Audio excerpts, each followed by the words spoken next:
Hey Moon lovers, welcome to All Things Moon. My name is Kelly Jones and this is my first time of adventuring into the world of podcasting.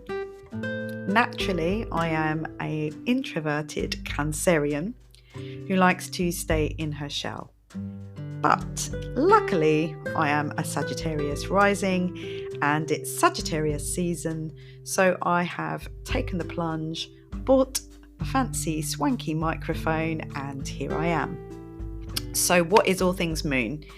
I am bringing all my 30 plus years of teaching and guiding spiritual well-being together. I'm currently training to be an astrologer. I am a Strala Yoga guide. I am a moonologer. And these past few years, the two things that have really saved me have been getting on my yoga mat and studying the moon and the stars and bringing all of that into my life and using it to help me understand myself and understand what's going on in this crazy world we find ourselves in. So in my first episode, I will be giving you a little bit more of my story, and I will be asking you what it is that you would like to know from me. I'll be doing a regular Q&A, an Ask Kelly episode, and I will also be sharing things that will help you in your everyday life, just to join the dots together. I'm really good at joining the dots together and alchemizing your story so it just feels better. So enough waffling, and I look forward to sharing more with you soon.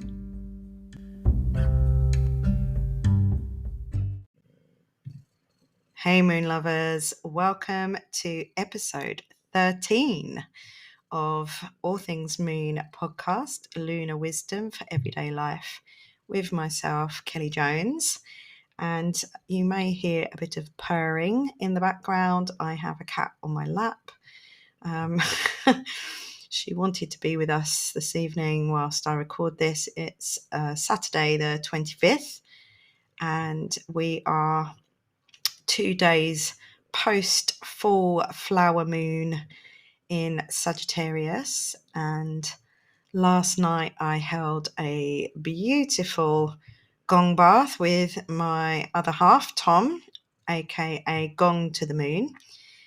So we had a small but beautiful group last night. It wasn't as busy as the last one, but that's because it is half term in the UK here, and it's also a bank holiday. So it's also been sunny today. And it's also Ride London this weekend. So there's lots of things going on, keeping people busy.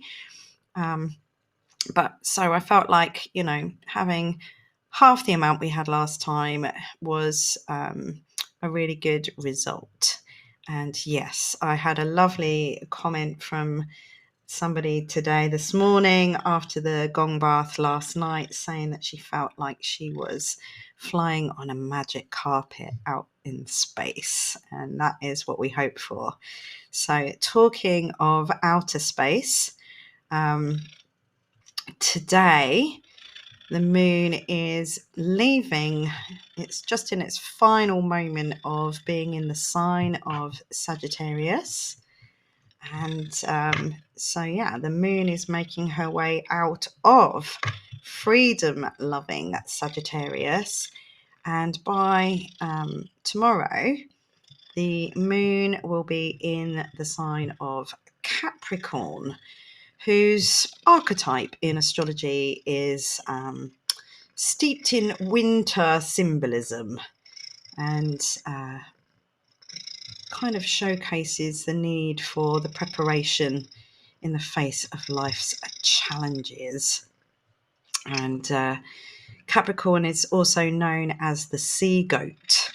So it's part goat, part fish. So if you look at the constellation in the sky, it's a bit of a strange picture. It's kind of half goat with a fish tail. And the seagull always has its eye on the prize.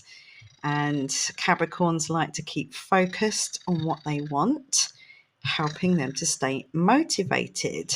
So hopefully, up until Monday night, you will be able to tap into that energy, because we are now entering what's known as the waning gibbous moon phase. So by, I think, the 31st, we'll be in the last quarter moon phase. So that's when it's half moon.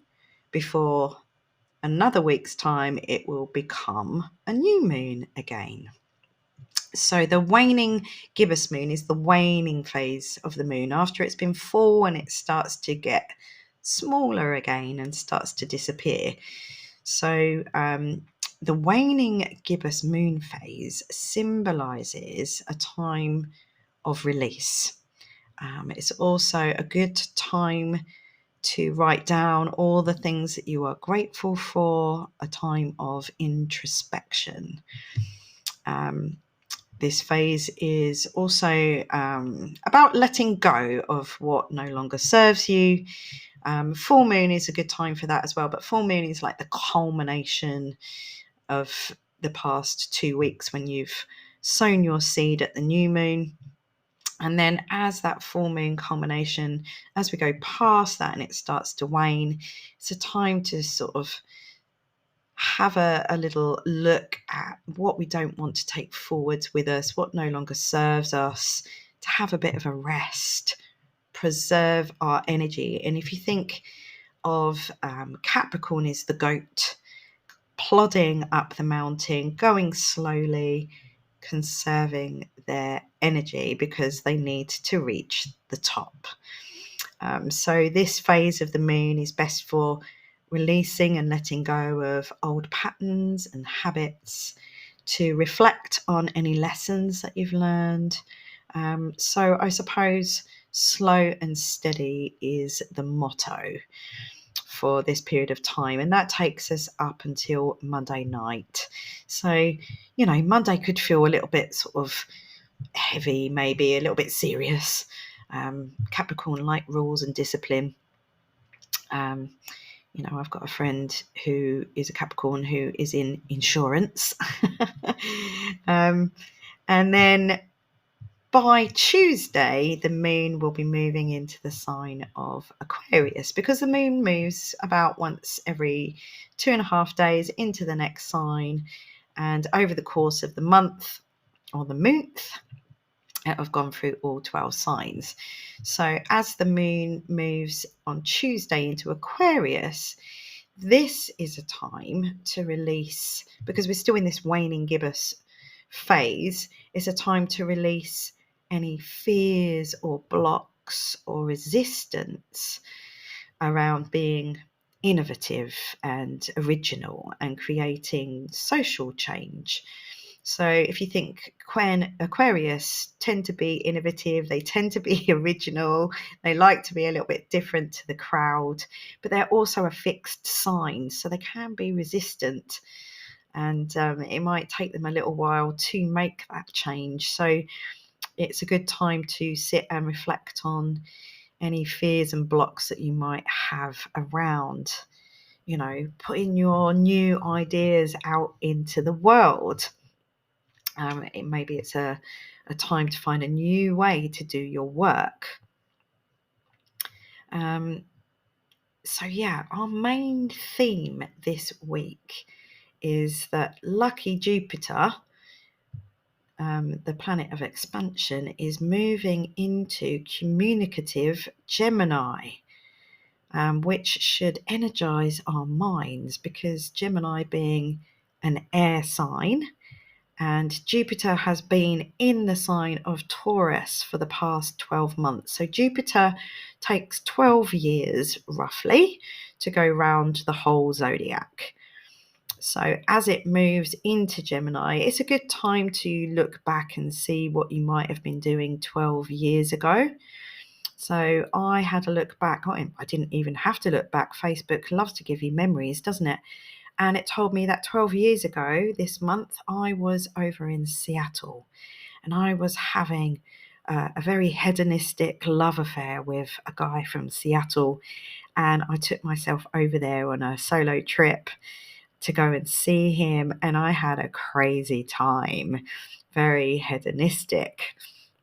So that's what I was doing. So that's coming around to that sign again for me. And that sign for me in my birth chart shows up in the 7th house, which is the house of relationships. So we'll talk a little bit more about that in a while. So yeah, Gemini energizes our minds, and with Jupiter there, that's going to expand that. So we could feel like we've got a little bit too much information, too much data. But Jupiter is always on the search for truth. So it's an ongoing quest for growth and truth, expansion of the truth. Jupiter exaggerates and magnifies and reveals both the light and shadow traits of any signs where he might be traveling. So remember that Gemini is ruled by the planet Mercury. And, you can listen to previous episodes about Mercury and what he stands for, but all things communication. Gemini is around short trips. So local things, your neighbours, they're very chatty. So yes, Jupiter has been traveling through Taurus for the past 12 months. So that would have magnified and brought our attention to our relationship with wealth, with pleasure, with comfort, material security, and offered us opportunities to question our existing values. Because remember, Taurus is ruled by Venus, and Venus represents all of those things. So Jupiter's shift from Taurus to Gemini is going to catalyze a surge in our intellectual activity, whereas Taurus is much more to do with the earth, with our bodies, with food, with how we feed ourselves, with how we provide for ourselves. So this will bring up it will show up in our willingness and a desire to learn, because Jupiter is about learning, about studying. It's the ruler of Sagittarius, and we've just had that full moon in Sagittarius. So the energy of Jupiter and Sagittarius is still very strong, and they love to delve into philosophy and study, and it represents religion, higher learning. And Gemini is more about sort of data, and Gemini would be more the journalist, getting the latest scoop and gossip, whereas Sagittarius would be the philosopher, getting the bigger picture. But we've got the energy of that with Jupiter in Gemini, expanding all of those things and helping us to share our ideas and visions with the world. It would be a really good time if you've got a book to write, to get it out there. This transit will kind of support and give us the fuel for all things connected with writing, speaking, teaching, communicating, blogging, vlogging, podcasting, traveling, and basically transmitting knowledge. And during the upcoming 12 months, the invitation for us is to make sure we are asking the right kind of questions and continuously improving our questions, rather than only being focused on finding the answer. So that's my little bit of advice to you, is ask questions, ask the bigger questions, search for the truth.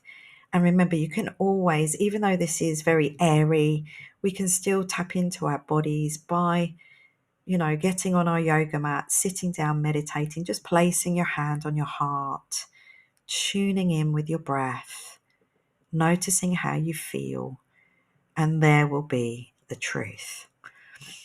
So, how any of this will affect you individually will obviously be according to your individual birth chart, your blueprint.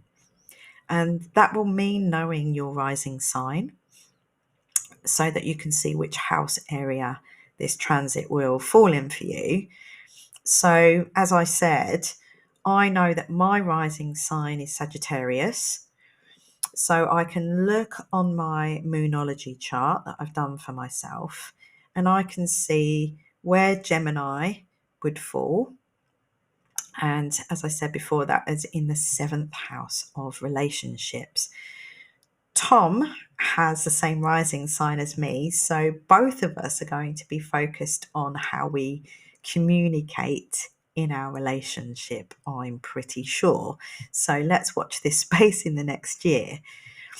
And, on that note, we have already him being an Aquarius and me being a Cancerian by nature, by our sun signs. We aren't, on paper that shouldn't work. It's our rising signs that kind of bring us together and our moons. So we have had trouble with communication in the past, and we have actually attended a couples workshop where we learned sort of tools and techniques and things to help us with that. And if anybody was interested in that, I could give you the details. A lovely lady called Dawn Lucht. She works with couples around that, helping you to empower yourself to have better communication with each other, better relationship. So also, if you want to know how to find out about your rising sign, you're going to need your birth time. And in a previous episode, if you look back, you will see that I created an episode, I think it was back in December, where I tell you all about that. So go have a listen to that, and that should help you work all of that out. And you can always send me a message on any of my platforms. There is a little message box on Spotify here as well. So, you can ask me a question. I like questions because it gives me something to talk and communicate to you about. So, I've just given you a very basic and general overview of how to use the moon phases. I prefer to give you simple and easy to understand guidance on this podcast. And then, obviously, if you decide to delve further, either by joining my online moon ceremonies or just educating yourself, because that's what I did, you can then start to apply how this all fits into your own birth chart and how all the other planetary aspects fit into that for you. So, as we know, we are all one, and that includes the whole of the zodiac wheel. So just because there might be more prominent placements at certain times going on, it doesn't mean that the rest of the zodiac wheel goes dormant. It's all still active. It's all still playing its part. So, I can help you get a bigger picture on that, because that is one of my gifts in life, is seeing the big picture and joining the dots. As above, so below, so within, so without. Just as when one thing in our life becomes our priority, the rest of the world doesn't stop. So, personally, I use this knowledge. So, if you're wondering, what do I need to know all this for, or what's it for? I use this knowledge to get to know myself better. And then when challenges come along, I can get through them with more ease and understanding. Sometimes relief. You can forgive yourself more easily for things that may have happened when you understand that these were highly likely to happen according to your chart. When opportunities come along, I'm more likely to notice them when planning ahead. what dates to avoid or to utilize to my advantage. So this week I had the real joy of doing a full moonology reading with the added bonus of a little mini birth chart reading, because if you've been listening to my podcast, you'll know that I've just done my first year of my ancient astrology for the modern mystic course with nightlight astrology, and just about to embark at the end of June on my advanced second year. And I'm currently, wading my way through the certification paper. So any practice opportunity I get, I love. And a lovely lady, a friend of mine, she invited me over to her house. She made me some lunch. This is the second time this has happened to me. I'm really enjoying being invited for lunch and doing moon and birth chart readings for people. It's definitely the way forwards. And so we had to look at some dates ahead for her and her husband, who have got a business that they are planning to sell. So things like the next Mercury retrograde dates went into their diary as a time to be reviewing what they are selling, how they're selling it, reviewing everything, tying up loose ends, backing up all the data, rather than just going in too excitedly and blindly signing a contract at a time when it might not be the best time to do that. So they have that awareness now. There's lots of other things in those charts which I won't divulge, but that's one of the, like a more basic general thing to take note of. And, I have got to tell you, I've got a little story for you here. I wish I had been more aware of my own birth chart when I sold my business in 2018. I was just looking back on that when I did that. And whoa, I was into astrology then, but just really from a sort of, I knew that there was an eclipse and I knew there was a Mercury retrograde, but I really didn't apply it to my own individual birth chart at the time. I didn't know enough then. But there was, in 2018, there was a full moon on July 27th, 2018, and in Aquarius, and it was a total lunar eclipse.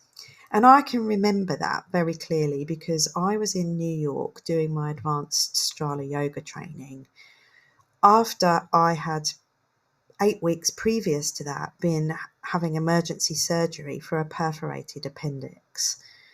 And that emergency surgery happened 2 weeks before I had booked myself a 3-month sabbatical from my business.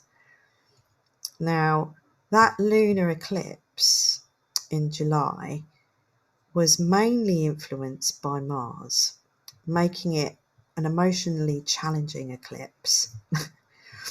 Mars's anger and frustration can easily turn into reckless actions because there was a harsh aspect to Uranus, the planet of sudden shocking change. And it was on that day, I remember I was in I did a really, really intense yoga class, and I had a bit of an outer body experience. And I went and sat in the park in New York, and the rain that came down, it was like a biblical storm. And there was nobody around. The park was completely empty. I was just sitting there on my own with the squirrels, crying because the grief of losing my dad was coming out, and the grief of realizing that, excuse me, that was it for me and my business.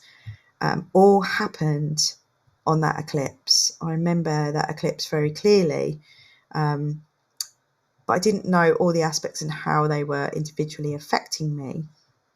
But also, the day that I left the UK to go to New York, there was a partial eclipse, a solar eclipse, in my sign of Cancer. And it was also in an opposition to Pluto, the planet of transformation. You just can't write this stuff, can you? Amazing, amazing. So, if I'd have been more aware of this at the time, I think there are some, I still would have sold my business, but I think there are things I would have done with myself in mind. There's some decisions I might have made or not made that would have made it easier on me. I really did put myself through it because I acted in a very Uranus, sudden, shocking, reckless way at the time. So very highly intense eclipses because the sun was opposite Pluto. And that literally was the day that I went to New York 8 weeks after surgery. Also, I noted that 3 planets changed direction in that month of July. And Chiron, the wounded healer, went retrograde on the 4th of July, which is around my birthday, which was showing me that healing is possible as long as I take responsibility for it. And Chiron shows us what our deepest wound is and what we can do to heal that wound and turn it into a gift. So, after all of that happened, that's when I set up, properly went into the self-love club and changed direction and became All Things Moon. So, yeah.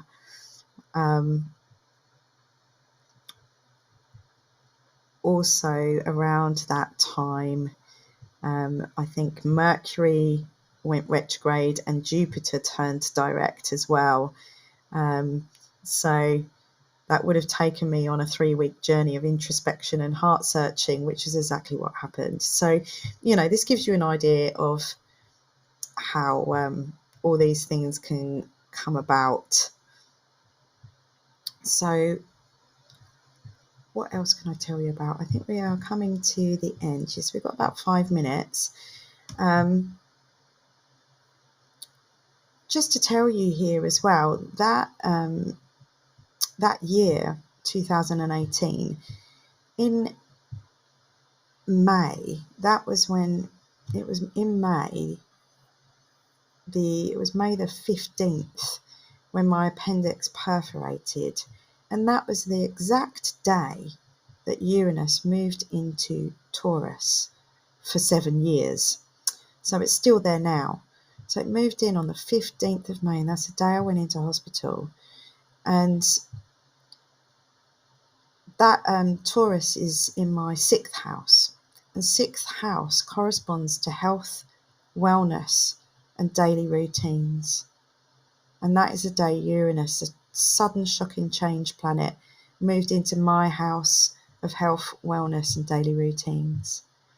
So, if we can see this stuff come in, our life choices affect our health, self-care, having a good work-life balance, whether you spend enough or too much time in the sun. I mean, I literally spent about 3 weeks sitting in the sun after post-surgery, so I certainly got some self-care time.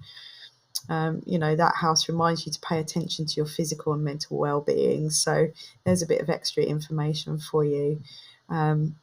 So no real big events coming up this week. I have next Friday, if you live locally to me in Chelmsford or the Essex area, I have my self-love club yoga and journaling class where we look at your birth charts and we do give you some journaling prompts and pull some oracle cards. And on my next podcast, I'll tell you all about when the next new moon is and when the next new moon online ceremony is, when our next gong bath is, and all other exciting things. But I thought I would just close out with choosing us a card. So just pulling us a card real quick. See what, whoop, there it is. And can you believe it? This is amazing, absolutely amazing. But this is the 3rd time in a row that the Sun card has come out. On the last podcast, if you listen to the last one, I have a new tarot deck. So that's, 40 odd cards in this deck. And the Sun card came out last night, came out on the podcast, and it's come out on this podcast. So we definitely need to take notice of the Sun card, the card of abundance and optimism.